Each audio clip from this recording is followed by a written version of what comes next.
आप देख रहे हैं न्यूज तह तक, खबर आप तक। ना पक्ष न विपक्ष, केवल निष्पक्ष। अपने क्षेत्र की खबरों को सबसे पहले देखने के लिए चैनल को सब्सक्राइब करें। हारी सीटों पर जीत के लिए सपा का मिशन 27 तैयार किया खास फॉर्मूला। बुलंदशहर उत्तर प्रदेश में 2027 के विधानसभा चुनावों को लेकर समाजवादी पार्टी सपा ने अपनी रणनीति तेज कर दी है। हारी हुई सीटों पर दोबारा जीत हासिल करने के लिए पार्टी ने मिशन 27 नामक फॉर्मूला तैयार किया है। इस रणनीति के तहत सपा ने उन 108 विधानसभा सीटों की पहचान की है जहां पिछली बार पार्टी को हार का सामना करना पड़ा था। इन सभी सीटों पर अब पार्टी ने पर्यवेक्षकों की नियुक्ति कर दी है। पूर्व विधायक, पूर्व मंत्री, पूर्व सांसद और पूर्व एमएलसी को इन सीटों का पर्यवेक्षक बनाया गया है। ये सभी नेता क्षेत्रीय परिस्थितियों की समीक्षा कर सपा के शीर्ष नेतृत्व को विधानसभा वार रिपोर्ट सौंपेंगे। पार्टी सूत्रों के अनुसार अखिलेश यादव को फिर से सियासी सरताज बनाने के लिए पीडीए पंचायत की बैठकें की जाएंगी, जिनमें पिछड़ा, दलित और अल्पसंख्यक वर्ग के हितों को प्राथमिकता दी जाएगी।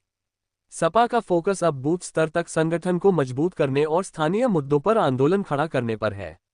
मिशन 27 को लेकर कार्यकर्ताओं में भी नई ऊर्जा का संचार देखा जा रहा है। ये रणनीति आने वाले समय में यूपी की राजनीति का बड़ा चेहरा बदल सकती है। बुलंदशहर समेत उत्तर प्रदेश की 8 विधानसभाओं में पर्यवेक्षक तैनात किए गए हैं। संख्या क्या है?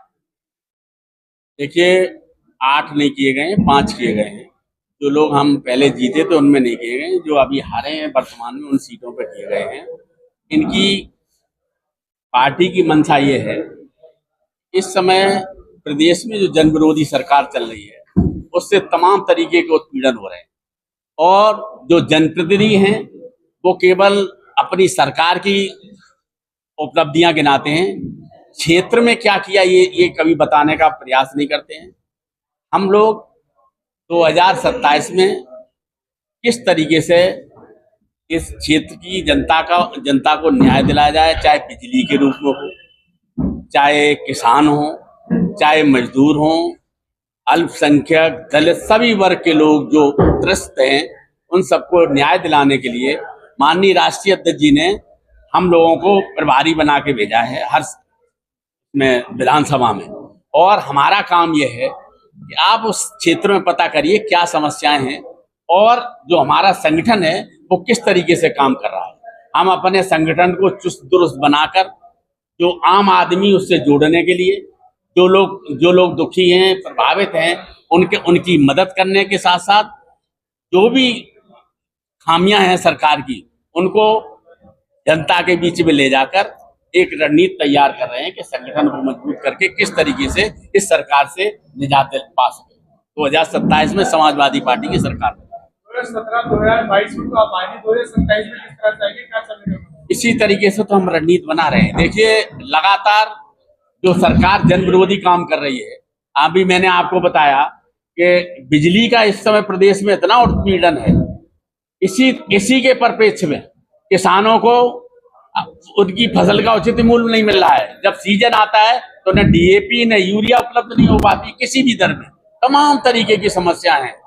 इसीलिए हम लोग हर क्षेत्र में एक पीडीए पंचायत के रूप में किसी जो अनूप शहर विधानसभा उसमें 200 पीडीए पंचायतें हो चुकी हैं। जो खुर्जा है उसमें 25-30 पीडीए पंचायतें हो चुकी हैं। जो सियाना है उसमें 50 से ऊपर पीडीए पंचायत कर चुके हैं हम लोग।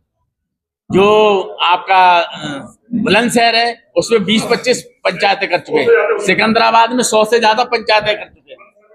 इसलिए ये जागरूकता लाने के लिए लोगों में कि आप देखिए किस तरीके से लोगों का उत्पीड़न हो रहा है, उन्हें सरकार की किसी योजना का सही लाभ नहीं मिल पा रहा है। आपके विजन में अब 3 या 4 साल पहले से उत्पीड़न हो रहा है या अभी 1 साल बचा है इसमें नजर आ रहा है? नहीं, जो गुजर चुके हैं उसमें क्यों नजर नहीं आया? नहीं, लगातार हम लोग लगातार आवाज उठाते आ रहे हैं, चाहे जिला फोरम हो, चाहे प्रदेश का वो हो, हर जगह हम लोग आवाज उठाते रहे। हम लोग जब विधानसभा में थे तो लगातार आवाज उठाते रहे, अब भी विधानसभा में आवाज उठाई जा रही है। प्रदेश के लगातार आप देख रहे हो सारी वो चल रही है। हम लोग वक्त वक्त पर जो संबंधित लोग उनसे ही मिलने का काम करते हैं कि आपकी सरकार में ये उत्पीड़न हो रहा है। इसका चुनाव पीडीए केंद्र बिंदु में रहेगा क्या? बिल्कुल रहेगा। ये नहीं है, लगाएगा पीडीए नैया पार लगाएगा, बिल्कुल लगाएगा।